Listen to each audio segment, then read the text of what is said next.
Hi, Aaron here from howtosing.com, and I want to talk to you about how to sing vibrato. What is it, first of all? Vibrato is basically, it's an oscillation between two pitches. So oscillation, just basically going back and forth between two pitches at a pretty high rate. In fact, the six oscillations per second is actually right around where you want it, because otherwise you have what's called a wobble. When you go too slow, it's like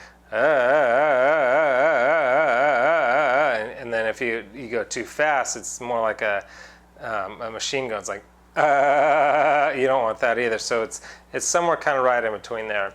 Now, how do you do it? I think the best way to do it is actually through mimicking other things. But let me just say, first of all, that less is more with vibrato. Once you do get it, I think that less is certainly more, depending on what style of music you do. Obviously, with opera and classical music, there's a lot more. It's a lot more pronounced, and it's like on every syllable practically, and that's fine. But with more like pop and top 40 and even R&B and a lot of the styles that I'm guessing you'd be more interested in singing, less is more. It's more of an accent. It's more of a coloring than anything else, I think, where it sounds good.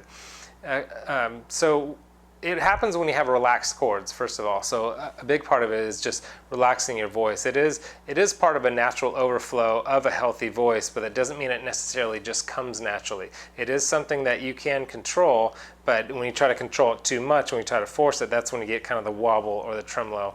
It is not a bouncing of the stomach, the something like that. Although that can be a way to begin to transition into an actual vibrato, which is what I mean when I say kind of the mimicking. If you mimic, say, like a car starting, like a car that won't start very well, you can kind of actually, when you mimic that, you get your voice in a way that it begins to get the feeling of the oscillation. Even though that's not necessarily vibrato, it kind of starts creating some muscle memory of how to actually do vibrato. Another one from car starting is also like mimicking, like when kids like mimic a ghost, they're like, ooh, kind of that sound is actually a good beginning to start to learn vibrato too. So through mimicking these things, even mimicking opera, I remember as a kid, I didn't understand opera, so I would mimic it and be like, oh, whatever. And through all that mimicry, you could actually begin to develop an authentic vibrato. So hopefully that helps. Some tips to kind of get you around in that direction. I think even like a real kind of subtle vibrato, I think, is kind of best anyway. Something that's not just like big and pronounced, but just like something like kind of just slipping it in there, I think is really good.